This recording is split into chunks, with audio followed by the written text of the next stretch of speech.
ये सीन हसीना मान जाएगी मूवी का है, जिसमें करिश्मा कपूर बास्केटबॉल खेल रही हैं फुटबॉल से टेनिस के कपड़ों में, एंड वो भी गोल्फ के ग्राउंड में। और मेरे 15 साल के पढ़ाई के करियर में मैंने जितना भी दिमाग संग्रह करा है वो सब लगाकर मुझे पता चलता है कि इस सीन का कोई मतलब नहीं है। ये बीमारी ऑडियंस को कुछ भी चीज डिलीवर नहीं कर रही है। नथिंग, इल्ले, नीलबट्टा सन्नाटा। और यहीं से शुरुआत होती है एब्सर्डिटी की, जिसका मतलब तो सिंपल है कि कुछ मतलब नहीं है, एकदम पॉइंटलेस, लाइक ए फेमिनिज्म। तो जैसे जैसे पुष्पा 2 का कलेक्शन बढ़ता गया, वैसे वैसे इसके साथ एक वर्ड का जुड़ाव होता गया, एब्सर्ड, जिसका मतलब मैंने अभी बताया कि चलचित्र की कला में ऐसे तत्वों का उपयोग करना जिसका इस कला से दूर दूर तक कोई संबंध ना हो। हाँ, तो पुष्पा 2 में ही ऐसे तत्व है जिससे इस मूवी पर इस वर्ड का टैग लग गया, जैसे चीजी डायलॉग। अबे क्या मतलब है इस रप्पा रप्पा का? काट डालूंगा। तो भैया सीधा सीधा भी तो बोल सकता था कि काट डालूंगा। पूरे 17 वर्ड टाइप करके इसकी मीनिंग का पता करना पड़ा है मुझे।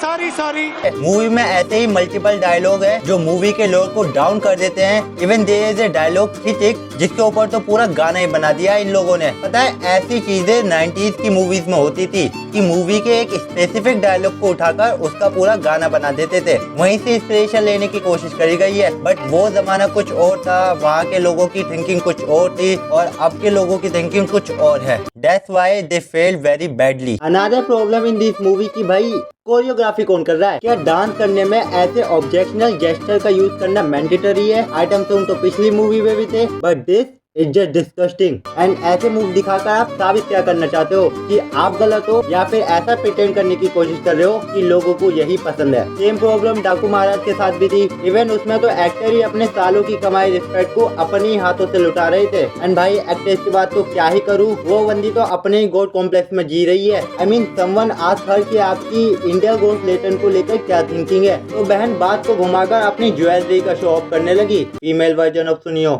मैं क्या करूं, मैं तो बचपन से ऐसे ही देखता हूं।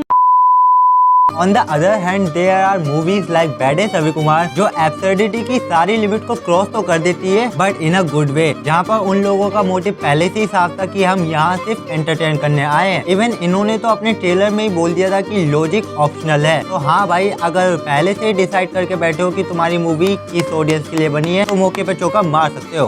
बट जो हम बात कर रहे थे एब्सर्डिटी की, तो उसका तो प्योर जन्म साउथ सिनेमा ने किया है। मूवीज में ऐसे अनइमेजिनेबल सिचुएशन डाल देना जहाँ पर सबको पता है कि हीरो का कोई चांस नहीं है अब यहाँ से, तभी ये लोग फिजिक्स के लॉस के साथ खिलवाड़ करके हीरो को सुपर हीरो बना देते हैं। एंड ऐसा मुझे लगता है कि 2000 के टाइम में साउथ की मूवीज मेन स्ट्रीम सिनेमा से इसी वजह से नहीं जुड़ पाई थी। तो यही थे मेरे इंडियन सिनेमा में हो रही एब्सर्डिटी को लेकर विचार। अगर वीडियो पसंद आई हो तो अच्छे खासे बड़े हो तुम भाई, बिना बोले भी समझ सकते हो।